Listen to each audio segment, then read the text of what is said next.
Épisode 5, l'accouchement, un acte sexuel. Alors, 5e question.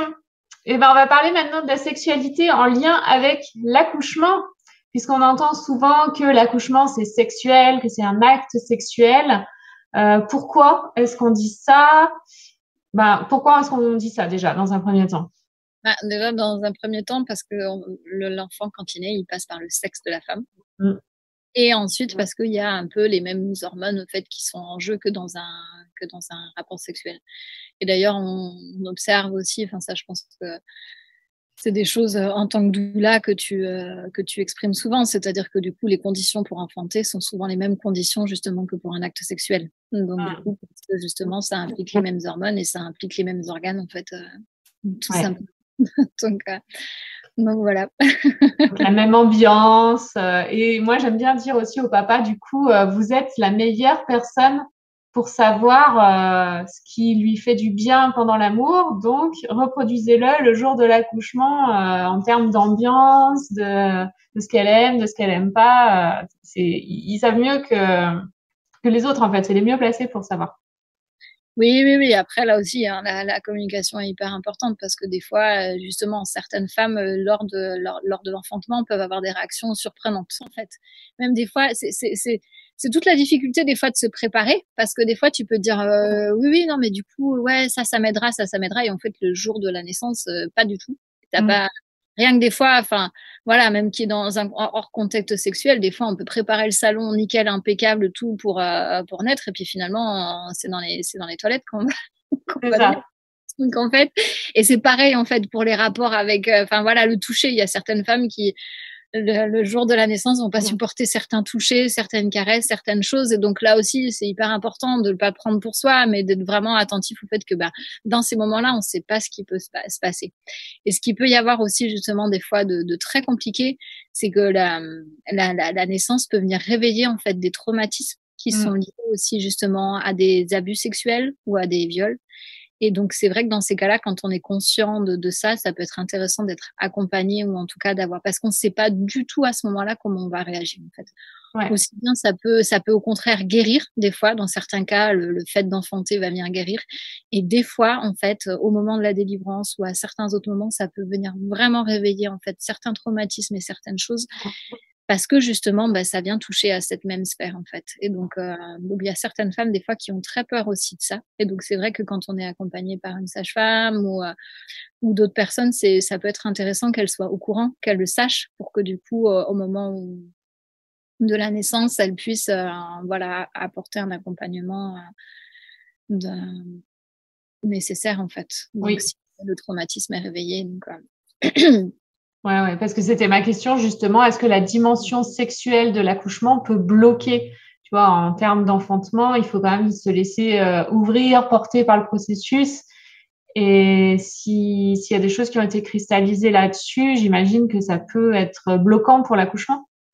Oui, mais c'est ça. Donc, c'est ça, c'est qu'il peut des fois y avoir en fait du coup la peur que du coup qu'il y ait quelque chose, que ça repasse par ce biais-là en fait. Alors que même des fois, les femmes vont témoigner qu'elles ont eu des rapports sexuels et que c'était ok. Mais là, dans ce contexte-là, en fait, que le fait que l'enfant sorte par ce canal-là, justement pour certaines, ce canal qui a été sali en fait aussi, ça peut être très compliqué. Donc, il peut y avoir des choses dont et c'est ça la difficulté, c'est que des fois, c'est des choses qui sont surprenantes qu'on peut pas forcément gérer. Mais il y a d'autres choses aussi des fois qui peuvent arriver qui sont pas forcément en lien avec la sexualité elle-même, mais des fois, voilà, ce qui peut bloquer aussi, c'est le fait que dans le transgénérationnel, il y a une grand-mère qui soit morte en couche aussi, où il peut y avoir en fait d'autres traumatismes qui sont des fois pas forcément liés à la sphère sexuelle elle-même, mais qui sont liés à d'autres enfantements aussi, et qui font que à ce moment-là, il va y avoir un blocage, il va y avoir des choses qui fait que non, ça va pas pouvoir être possible de sortir. Mais du coup, il y a certaines femmes aussi qui choisissent de programmer une césarienne justement pour éviter en fait ce passage-là en fait. Et là, à mon sens, c'est hyper important que ce soit aussi accompagné, que ce soit respecté et tout ça, en fait. Parce qu'effectivement, des fois, si c'est recréer un traumatisme sur quelque chose qui est traumatisant, c'est ni positif pour la maman, ni pour le bébé, en fait. Donc voilà, donc là aussi, il y a plein de il y a plein de cas possibles et c'est accompagné au cas par cas. Et donc oui, c'est important, je pense, d'être accompagné par des personnes qui sont formées dans ce genre de cas, en fait. Parce que du coup, ça peut, enfin voilà, c'est comme on disait il y a 2 secondes, c'est recréer un traumatisme sur du traumatisme, ça aide pas. Non.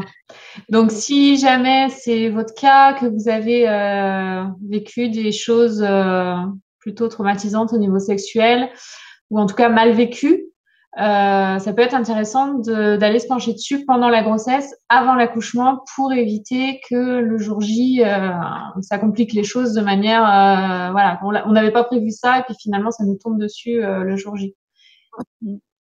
Et Ça. si on sait pas ou si on n'en a pas conscience, et ben du coup le jour J, est-ce que tu as des choses à dire là-dessus? Est-ce qu'il est possible de faire quelque chose quand même ou pas? Après, ce qui peut toujours y avoir possible, dans tous les cas, quoi qu'il arrive, c'est vraiment de revenir. Enfin, pour moi, c'est toujours revenir au corps, revenir à la respiration, en fait.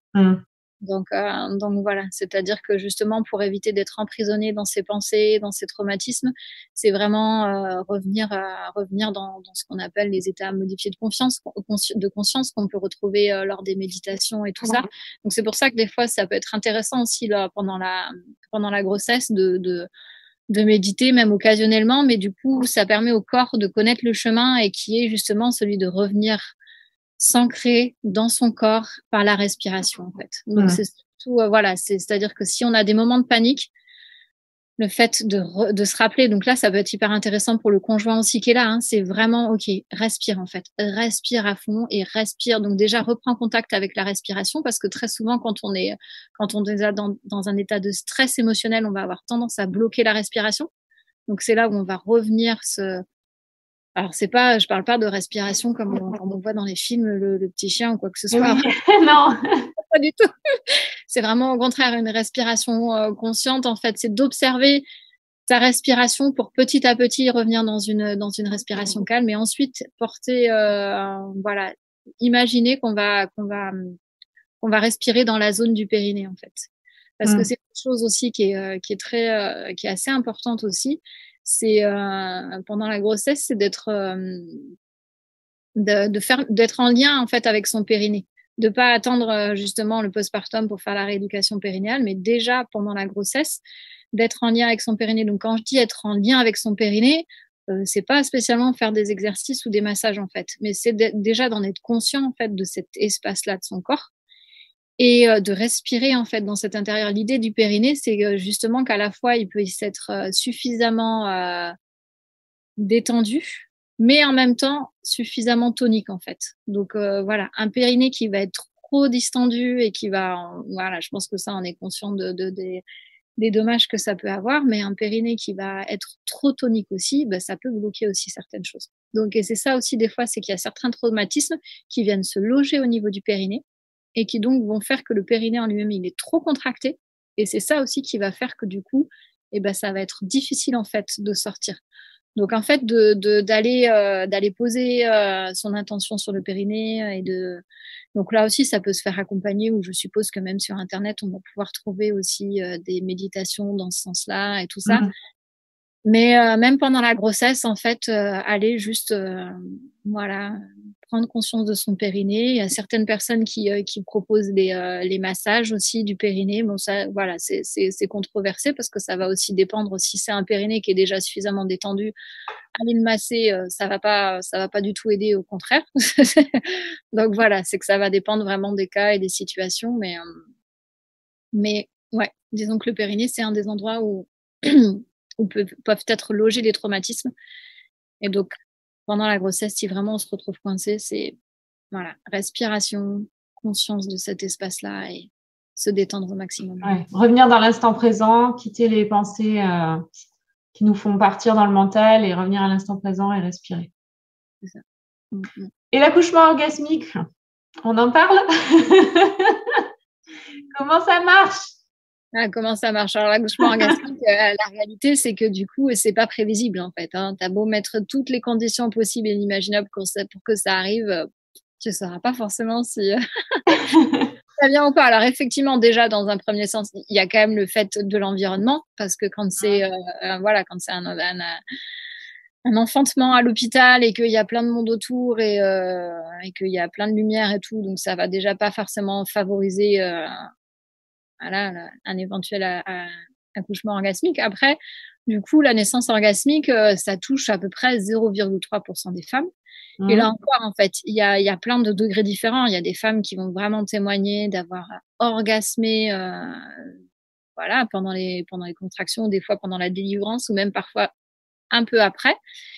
Et d'autres qui vont surtout parler en fait d'un plaisir intense en fait qui va accompagner en fait la naissance, en sachant que le plaisir et même l'orgasme n'empêchent pas forcément d'avoir mal aussi.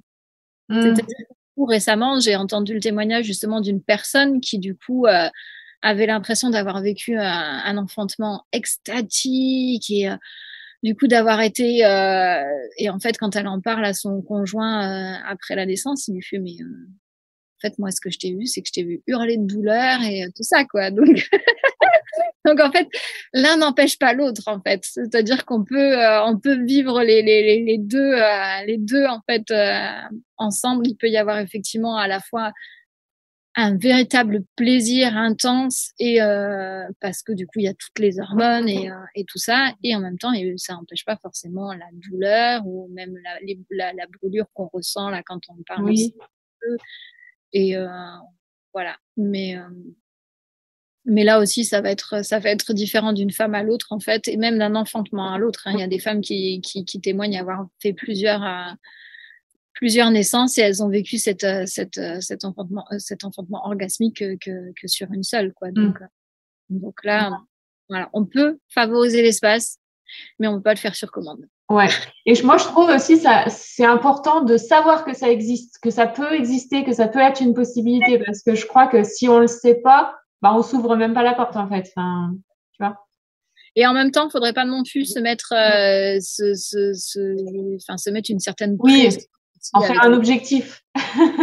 C'est-à-dire qu'en fait, c'est surtout qu'il faut mettre en place effectivement tout ce qui va permettre un enfantement dans les conditions les plus optimales possibles. Et puis si ça vient, ça vient. Mais effectivement, comme tu dis, je pense que le fait de le savoir, c'est que ça permet de nous dire waouh, en fait, l'enfantement n'est pas que douleur, en fait. Ouais, c'est ça. Parce qu'on est quand même beaucoup là-dedans. Attention, ça va être douloureux, ça va être douloureux.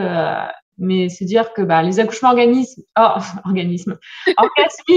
ça existe aussi. C'est une possibilité. Bon, il y a peut-être pas beaucoup de chances qu'on le vive, mais en tout cas, c'est possible pour certaines femmes. Ben, je sais pas, moi, je trouve ça chouette juste de le savoir, en fait. Oui, mais c'est ça. Ouais. Mais après, du coup, c'est là où moi je dis, après, c'est faire attention de ne pas rentrer aussi dans un truc. Ah ouais, moi j'ai vécu un accouchement orgasmique. Ah ouais, bah, en fait, j'ai eu super mal. Enfin, voilà, c'est ça aussi. Des fois, c'est comme toute chose, en fait. Il y a des choses positives et des choses un peu moins. Mais en fait, ce qu'il faut vraiment savoir, c'est qu'on n'est pas toutes égaux, en fait. Moi, j'ai une amie. J'ai une amie, c'est impressionnant. Elle accouche, mais vraiment comme une lettre à la poste, quoi. Elle a quasiment pas de douleur. Pfiouf. Et voilà, même le 5e, à chaque fois, c'est. Moi, je suis là, waouh! Moi qui suis pas du tout douillette, à chaque fois, j'ai super mal. Même si, tu vois, même si j'aime, même si ça reste un moment, moi, je sais qu'à chaque fois, je suis là. Ah ouais, non, je pense qu'on a toutes des degrés très différents et comme je dis, le plaisir, enfin la douleur n'enlève pas le plaisir en fait. On peut vivre les deux à la fois et après on a un seuil de douleur et de tolérance qui n'est pas le même pour toutes en fait, mais pas forcément le même pour chaque naissance non plus. Et du coup, il y a un truc qui me vient là aussi sur la sexualité pendant l'accouchement, c'est que les femmes, enfin en tout cas, c'est une possibilité aussi, on peut reproduire les mêmes sons que quand on fait l'amour, quand on enfante, tu vois. Donc il y a aussi ce truc-là qui est assez similaire. Oui, c'est ça, effectivement. C'est qu'il peut y avoir, mais d'ailleurs, le fait de s'autoriser à s'exprimer pendant la naissance, c'est souvent libérateur. Oui. Et voilà. Après, il y a plein de petites choses aussi qui peuvent qui peuvent être très proches aussi. Enfin, justement, qui peuvent être très proches d'un rapport sexuel. C'est-à-dire que ce qui peut énormément aider des fois aussi à la naissance, c'est de s'embrasser. goulûment en fait. Oui, Parce que oui. quand on parle de justement, voilà, bouche molle, col mou, et des fois dans certains cas, c'est vrai que de se rouler des pelles, ça peut vraiment être aidant aussi, à condition qu'on en a envie, parce que c'est pas toujours le cas. Après, il y a aussi tout ce qui est caresse, contact peau à peau, stimulation des tétons, et même des fois, il y a certaines femmes aussi qui se masturbent en fait.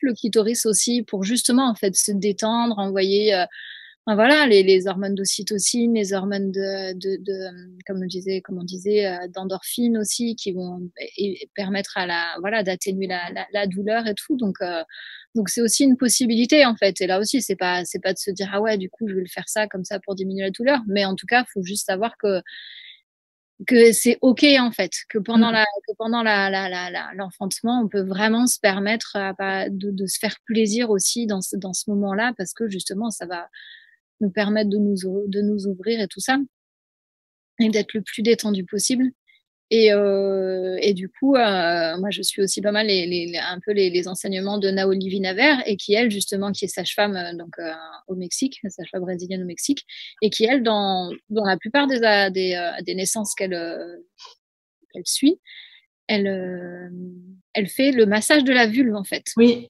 Voilà, donc avec de l'huile, elle va vraiment masser là quand le bébé il est vraiment la tête, elle est très proche en fait de la sortie. Du coup, elle va pour aider en fait dans certains cas, elle va vraiment aussi masser la vulve. Et donc là, c'est pas forcément dans une optique de créer du plaisir, mais en même temps, c'est aussi justement mais pour détendre cet espace-là, pour accueillir. Et donc là aussi, en fait, ça fait partie. C'est un geste, c'est surprenant parce que c'est à la fois médical, à la fois sexuel, à la fois un peu tout quoi. Donc voilà, c'est là aussi, c'est faut voir comment on le sent, comment on est à l'aise avec ça, comment ça résonne pour nous. Voilà, encore une fois, il n'y a pas d'obligation, mais il y a plein de possibles en fait. Donc, oui, je vois bien les vidéos auxquelles tu parles parce que je suis aussi et c'est vrai que enfin, voilà, ça apporte beaucoup de douceur, je trouve. Un peu, vas-y, détends-toi là, vas-y, détends. Donc, ouais, je vois. donc voilà, donc ça peut être fait par la sage-femme si elle s'y connaît, mais ça peut aussi être fait des fois par la doula, ça peut également être fait par Le papa. voilà, enfin, ou le ou la partenaire d'ailleurs, hein, parce que Oui, oui, c'est vrai, je suis un petit peu. En tant que sexothérapeute, je t'avoue que c'est vrai que maintenant j'ai appris à voilà à dire le ou la partenaire parce qu'il y a tellement plein de possibles. Oui, oui, oui, tout à fait. Tu fais bien de le souligner.